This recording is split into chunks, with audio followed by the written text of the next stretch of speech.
Hi, it's Kiffin Bates here, and today I want to talk about a very important distinction in the blockchain world, namely the presentation layer versus the data layer.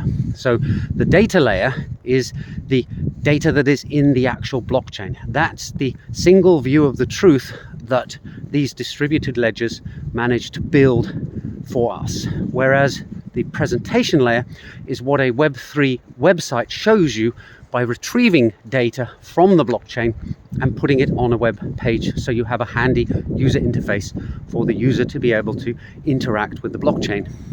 Now, the problem is that although the rules and protocols of the blockchain mean that you can determine who owns what and be pretty certain that that is the case, when it comes to a Web3 website, you're in the hands of the designers and maintainers of that website, and there's nothing that forces them to tell the truth. They can retrieve data from the blockchain and then present it to you in a twisted or false way, and the only way of checking that they've done so is to go back to the blockchain and match the two up. Is what I'm being presented with the same as what is actually there in the underlying data structures of the blockchain? And there's a particularly poignant example of that came to light today, which was somebody who got scammed out of over $500,000 worth of Bored Ape and Mutant Ape tokens. The way that the scammer did this, and the interesting thing here is it's not the website people who are the ones who were lying. The scammer found a way of making the website lie due to bad UX design.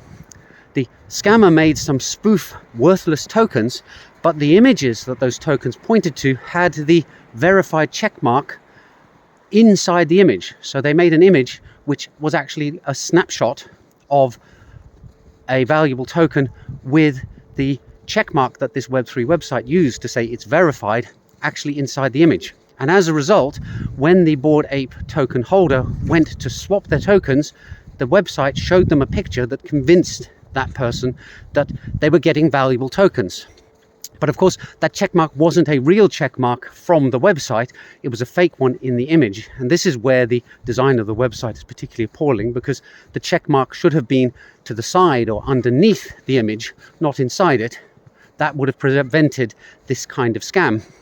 And as a result, the poor owner of these Bored Ape tokens ended up swapping them for valueless junk. And presumably they realized shortly afterwards, when they went and looked at the images associated with the token, and saw that they still had a check mark in them, even though the user was no longer on the swapping Web3 website. So that's an example of a presentation layer being subverted to display information that did not accurately reflect the underlying data as stored in the blockchain. And I think this is a very important distinction to be aware of, and I think it's one that a lot of people miss, namely that the presentation layer is not the same as the data layer, and it can be messed with either by the developers of the website, who could be malicious, or by outside scammers who find a way of subverting poor design on the part of the original Web3 website designers. So hopefully that illustrates the difference better than my previous series on levels and layers, which I believe some people got quite confused by. It is an important topic, so I think I will be revisiting it over time, and I'm sure there are going to be plenty more examples of this presentation layer versus data layer issue being exploited by scammers. So be careful, verify, and learn, because it's a difficult and ultimately can be very costly topic to ignore. Bye for now.